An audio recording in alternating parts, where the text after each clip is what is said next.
Bonjour, je vais vous présenter maintenant comment on peut passer de l'image d'un circuit à son schéma. Donc tout d'abord, la méthode est assez simple. On va tracer la boucle de courant.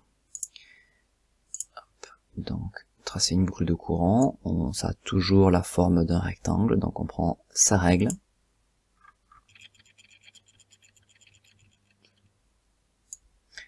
Et on va tracer un rectangle. Tous les circuits électriques auront la forme d'un rectangle.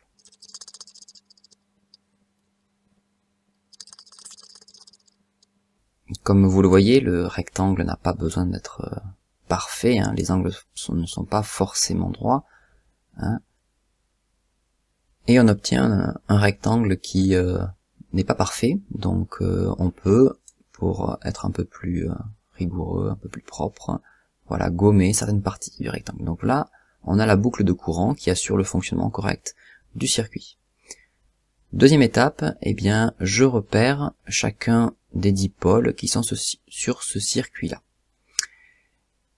Je vois ici qu'il y a une pile, eh bien, hop, de ce côté-là, hop, on schématisera une pile. Pour l'instant, on va simplement donc créer une ouverture. Ici, en haut, on voit une lampe, donc en haut du circuit, hop, je vais créer une ouverture et je mettrai une lampe. Ici, j'ai un moteur, donc hop, je fais une ouverture pour le moteur, et en bas, j'ai une dalle.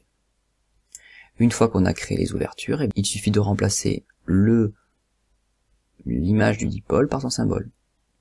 Ici, à gauche, donc on va dessiner le symbole de la pile en faisant attention à sa polarité, c'est-à-dire que on fait bien attention au fait que en haut on ait la borne moins, donc vous tracez le trait à la règle, donc ça c'est le signe moins, tac, et en bas donc la borne plus.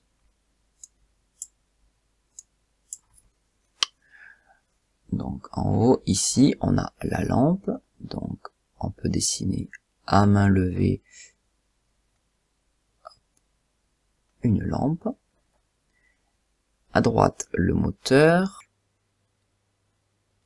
et enfin en bas la dalle. Donc, hop, le symbole de la dalle avec les deux flèches qui partent. Je peux vérifier une dernière fois que le sens de chacun des dipôles est le bon, hein, en particulier ici la pile, et je vais passer ensuite au schéma suivant.